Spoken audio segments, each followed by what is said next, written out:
Welcome to How is God Calling You? A production of CTNY, the Catholic television network of Youngstown. It is a show that seeks to stimulate and assist youth and young adults to discover the path that God has chosen for them. Vocations to the priesthood, religious life, marriage, and single life will all be discussed. Your program host is Father James Corda. Hello and welcome to this edition of How is God Calling You? Today we're going to talk to married couples, and joining us in today's show is Gino and Laura Capone, and it's nice to have you on the show today. Thank you, Father. You know, this whole program has been primarily talking with women religious and men religious, priests, seminarians, deacons, but we want to devote one show at least to married life, because we believe that married life is a vocation as well as life, consecrated life or priesthood. I'd like you to talk a little bit about how you see marriage as a vocation, as a call from God. Was that something you always thought about, or is that something you've grown to understand in your life? I think as a little girl, I automatically thought of just growing up and getting married and having children. So that was always, it was never a question for me. However, I did not grow up Catholic, so I wouldn't, be introduced to the consecrated life. Mm-hmm. But, even once I was introduced to the Catholic faith, I was already dating Gino. So I wanted to get married. And how about you, Gino? How do you see marriage as a vocation, as a call from God? Certainly, because like Laura, I always believed I would get married, but I think we're led in that direction, and I truly believe that I was led to meet her, and it differs from just having a job per se. When you have a job, you can go from job to job to job, but as marriage as a vocation, we feel it's a lifelong commitment, and just as a priest, as a lifelong commitment. Let's talk a little bit about that word commitment. That's a word that does not always enter our vocabulary for whatever reason, unfortunately in our world today. So how is that sense of commitment that you have given your life to each other in been an important component of your vocation as marriage? Laura? I'm going to let Gino start with this one. Okay, That's very okay. good. Commitment, we went into our marriage and that commitment as a lifelong commitment without an out. And so many people today, as you know, look at it as, we can get married, and if it doesn't work out, we'll move on. But we believe that it's a covenant with God and between ourselves, but also God is a part of this, and we look at it as lifelong. We're here for the long haul no matter what. I'd like also to talk about the support of family. And obviously when you enter a vocation, you're grateful for family that supports you, you're grateful for friends that support you. Has that been your experience in your married life? Absolutely. I mean, family is the foundation, and sometimes you don't always get along with your family, but you know that when you're going through a rough time or you really need support, that they're there for you. When we talk about that support, sometimes that support comes in very surprising ways, or maybe in very, very silent ways. Maybe that member of our family is just praying for us and feeling for us and wanting what's best or what's right for us. I think another component that I'd like us to talk about is a whole sense of the call to holiness. As a priest, obviously that's an important call, but in married life, the call to holiness is probably equally as important. Has that been your experience? Marriage for me personally has been a learning experience, and when I got married, I thought, I love her so much, but I never realized that it's a journey. And as you journey towards Christ and you journey up the mountain towards Christ in your life, that journey is the same with our marriage. And I feel like we're moving along on that journey towards God, and I think that holiness that we're finding along the way is just helping our marriage even more, that we're closer because of the holiness and because of our relationship with God. I don't believe we could be where we're at in our marriage without the holiness that we've been blessed with. And obviously children are an important part of your commitment in your married life. Right. Tell us about your children, Laura. Well, we have 2 sweet little souls in heaven waiting for us. And our oldest son is 17. He just turned 17. His name is Nick. And our daughter is Emily, and she will be 14 next month. And tell us about children in married life. You know, I always kid my brothers and sister that when they come with their kids, it's nice that they go back to their house. You know, so the kids are part of your life and your everyday experience. How important is children in your married life, but also in their life as well as a Catholic, as a Christian? I couldn't imagine our life without children. And we were married for a year, and then we got pregnant with our son. And people tell you, you won't be able to remember life without your children once you have them, and it's so true. It's so true. And once he was with us, I mean, it changes your marriage, it changes you, but you wouldn't want it any other way. And I'd like to talk about that whole sense of an example. You know, obviously, parents are to be examples to their children, and we hear that in the baptismal rite, that you are the first teachers of your children in the way of the faith, be the best of teachers. How important is that whole role of teacher and parent to your children, an example to them? Critical. It's critical, especially today. We see so many families, the breakdown of the family, and I think the family unit is just even more important today than ever. So as a father, I have a huge example to set, not only for my son, but for my daughter, as how do I treat my wife? How do I treat them? How do I treat others outside of our interior family? How faith interacts in our lives, and how as the head of the family, I should make sure that we are faithful, and that besides attending Mass, which is an obvious thing, we should, eat together, pray together, say the Rosary together, and these are things that I think over time fathers have been lax on. So I try to keep those things in mind, and when I forget, Laura helps me remember. Good. I'd like to talk a little bit about that whole sense of the journey that you had mentioned, because it is a journey. Marriage is a journey, life is a journey. And we had mentioned before the taping that you were not Catholic, but you became Catholic. Tell us about that journey in your religious life, so to speak. It's one of my favorite stories. I was raised Christian, not so much in an organized religion though. And I felt I needed an organized religion. So I prayed. And when I was young, I was taught to pray. I said my prayers, I read my Bible.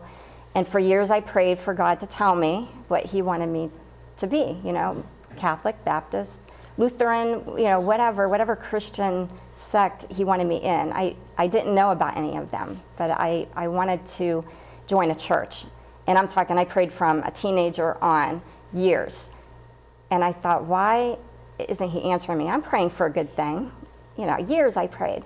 And Gino and I met in our senior year in high school, but we were just friends. I had a boyfriend. We were just friends. And as we graduated and the summer went on, I wasn't dating anyone anymore, but I was falling in love with Gino.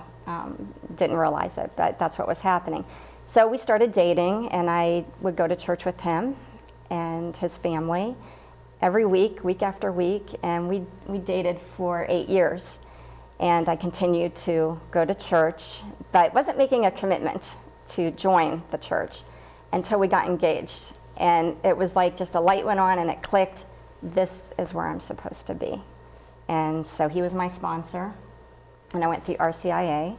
And I am just so grateful to be Catholic and so glad that God took his time in answering that prayer. You know, one thing that I always think about when someone is in the RCIA program and preparing to receive the sacraments at Easter time, that there's something that's drawn them to the church. And I like to use the phrase that they're loved into the church. And I believe that as Catholics, we have a responsibility to love others into the church. And how do you do that in your own personal lives, not only with your families, but with other people you come in contact with? Well, we're in a unique position with what we do for a living. We work with churches and we have a small Catholic retail store. So we get to meet a lot of people that come in, and interestingly enough, a lot of these people that come into our store are seeking something. And we said we're not counselors, but boy, we've had some really good discussions about our faith with people, and so we're grateful that we have that opportunity where others probably don't. But outside of that, friends and family members, again, it goes back to being the example. The best way that we feel that we can show them what the Catholic faith is all about and how to be joyful is how we live our lives and how we treat each other. And I think family and friends have seen that in us. And I think it's so important to realize that responsibility is not just the priests or the nuns, but it's all of our responsibility. Absolutely.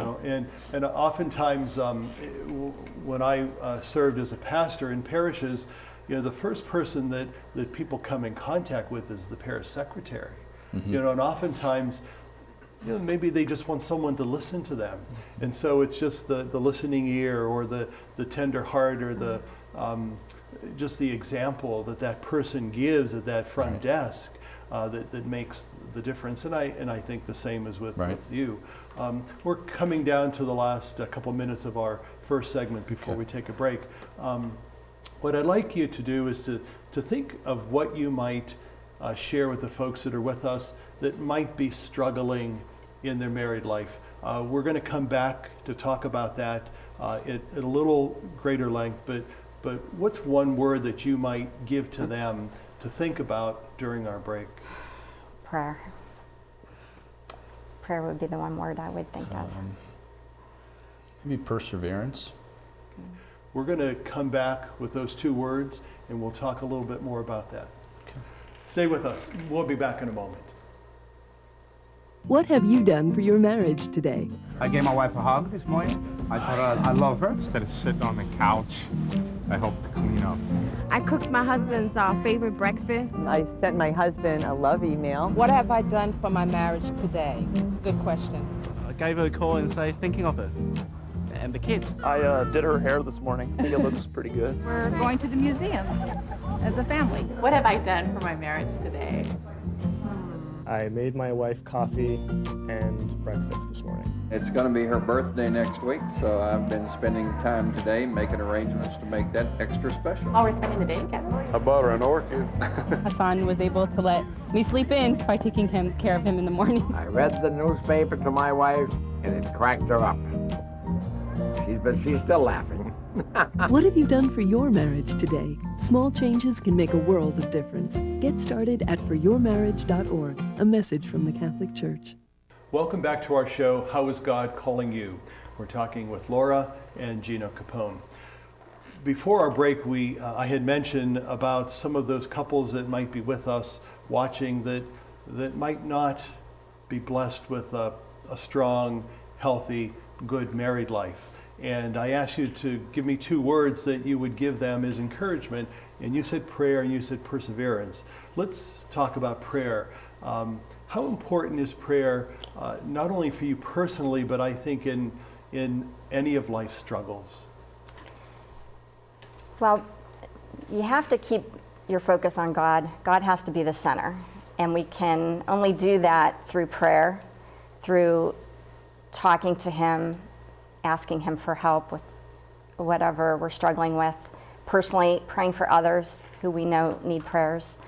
And as a Catholic, in our Catholic faith, we are blessed to have so many different prayers and so many saints to pray to for their intercession. So, and then we have the Rosary.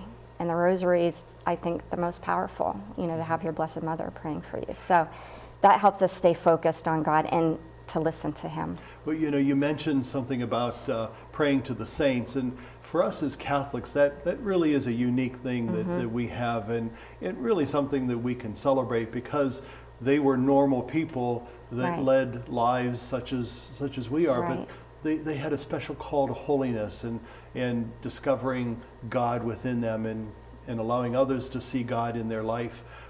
And so looking at them as an example and to see what they've gone through, because many of them as saints have gone through tremendous challenges in their life, and to look to them as an example is really a powerful thing to do. Absolutely. And Gina, you mentioned perseverance, and how important is perseverance, because let's face it, sometimes it's easier to give up than to persevere.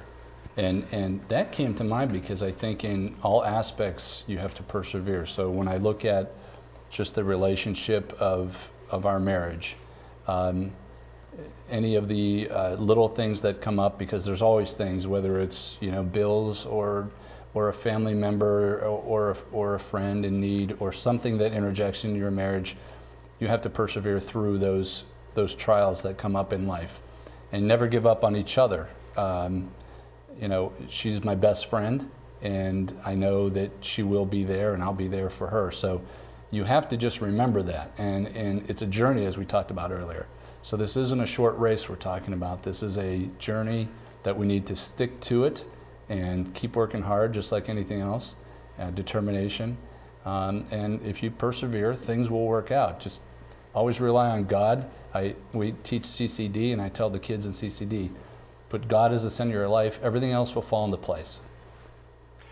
The one thing that I do want us to talk about briefly before some other things is that whole sense that marriage is a sacrament. It's one of the 7 sacraments that we celebrate in the church. How important is it for a married couple to understand as Catholics that you're living daily a sacrament, that you were given a sacrament, but you're living this daily? How is that part of your marriage and your everyday life?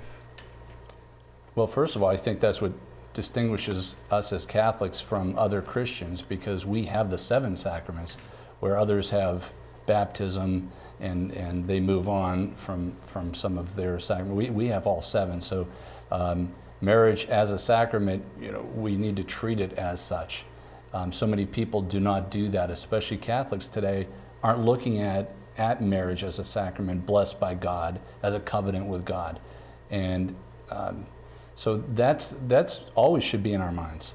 And I think, we were teased because we dated for 8 years, and people thought maybe we'd never get married, but we wanted to not jump into this. We knew it was a lifelong commitment.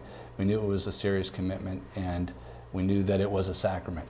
And our advice to anyone is make sure you're friends before you get married, because with all the trials that come up, that friendship is going to keep you on the right path as you journey through your marriage and your married life. And I think oftentimes in the sacrament of marriage, for example, most especially, there's not that courtship. There's not that time of getting to know the other person, and how crucial that is to really get to know the other person that you're going to spend the rest of your life with. Yes. And it's not something you enter in lightly, but it's something you pray about, you persevere in, and it's part of the whole beginnings of celebrating the sacrament of marriage. I think one of the other strong components in any good relationship, at least in my experience, is that whole sense of communication. How important it is to be able to communicate, but yet how difficult it is sometimes, and the challenge that it gives us. How's your experience in communication with Gina, Laura? Communication is extremely important, but it's how you communicate too, and what kind of emotions you're feeling when you communicate with each other, when you talk about something. And And, you know, and we struggle with that like anyone else. You know, we let the emotions get in the way. And I try really hard to remember to pray first before I speak. And to, I think too, when you're, you know, maybe bickering or arguing about something, really it's just displaced frustration from, you know, a stressful something that you're going through. So I try to remember to pray for him if I know he's just having a rough time, and to pray for myself, just to be patient or to use the right words. But I think talking to each other is very important, and sometimes knowing when to be silent too, and talk, you know, after maybe the situation has calmed down. Is that your experience? You know, sometimes it's best to wait before you respond or react, I call it, Yes. in communicating? Well, I'm a reactive person. I've had to learn through the years how to control that emotion, and I think another huge component is humility. It's not something that I had. It was something I've worked on over the years, and I hope I'm more humble in our marriage than I was. So I always felt before, maybe, you know, I'm right and you have to understand why I'm right. And now when I have that emotion or that feeling, I think, well, you know what, I'm not always right. And, you know, and I have to listen to what she's saying, because she's an intelligent person and I'm going to learn some things here. So humility has become a big part of my hand in this marriage. And how long have you been married? I'll ask Laura. Actually, I usually ask him how long it's been. It'll be 19 years on June 12th. As you look back over these many years, almost 20 years, how has your life changed individually, but how has it changed as a married couple? Have you seen significant change, difference, growth?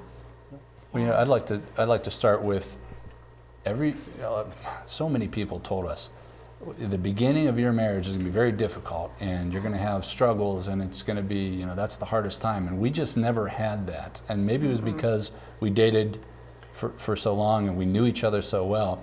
But it's been a great marriage. I really, and I think it goes back to the friendship aspects.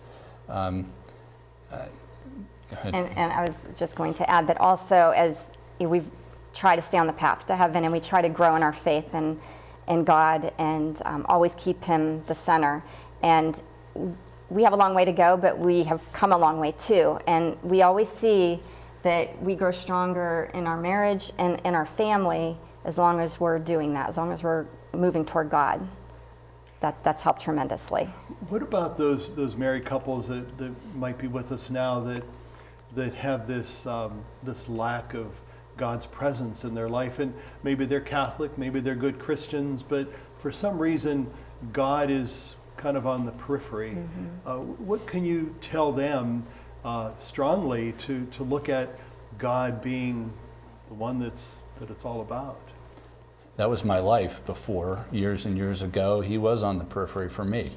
And God is, the easiest way to describe how I feel now is that he is like one of the strongest, if you know what a euphoric high feels like, the more I read the Bible and get to know him and want to get to know him, the more you want to get to know him. And he pulls you in, so it's a fantastic feeling. And over the years, I've just become closer and closer, but I have to say that Laura's the one that propelled me more into the faith as she became Catholic. I think if I would have married maybe another Catholic without the background that Laura had, maybe I wouldn't be where I am today. But we certainly help each other along that way, and I think that's what you need to do. You need to, as a couple, you know, someone told us, my job is to get her to heaven, her job is to get me to heaven. That was profound when I heard that. I couldn't believe it, and I think about that all the time. You know, and that's really been my experience too with talking about people that are converts to the Catholic faith. They oftentimes turn out to be the stronger of the couple in for many different reasons. But yet there's that sense of that commitment to the faith that was realized because they chose it for themselves. It wasn't that someone chose it for them. It was a firm commitment. It was an adult commitment. So there's that sense of really wanting this and being committed to that. And so I'm glad to hear that that's been my experience. I'm glad that that's your experience as well. We're coming down to the last 2 minutes of our time together, and I'd like us to kind of end on an encouraging note. We know that marriage has fallen on hard times all around the country, all around the world, in our own families and in our own church. We want to encourage those that are in the married life to persevere, to do that through prayer. What are some of the questions that you might think of asking them to consider in your own experience when you encounter any challenges or struggles? What would be something that you can give them as an encouragement to look at or to turn to in their own married life where they need something? I would say God will never give up on them. And some people feel that he's distant. They don't feel his presence. And Mother Teresa didn't always feel his presence. So you can't think he doesn't care about you just because maybe he's not answering your prayers the way you want or in the time frame that you want. But a good way, in addition to Mass, to get close to him is to go to Eucharistic adoration. And if you're really, really struggling, that is the place to go, because you are just one with him and you will feel his presence if you allow him to. And that has helped us tremendously with many, many things. And I wish we would have kept a journal of how many times he helped us through Mass, through communion, and through Eucharistic adoration. Too many people today feel like they don't have time for God. And without God, you're not going to have time for anything. And everything will fall apart. So I would say if anyone feels a struggle, they have to commit more time to prayer, more time to adoration, more time to read the Bible, more time to talk to your spouse or pray with your spouse. And those are things that will help. Well, Gino, Laura, it's been such a pleasure to have you on our show today. Thank God you. bless you in your married life. You're certainly a witness and example to all of us and to married people around the country, around the church. God bless you. Thank you. Thank you. And thank you for being with us. Have a good day, and God be with you.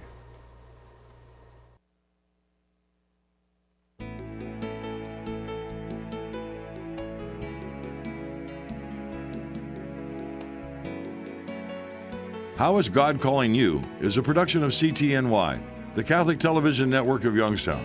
Your program host was Father James Corda.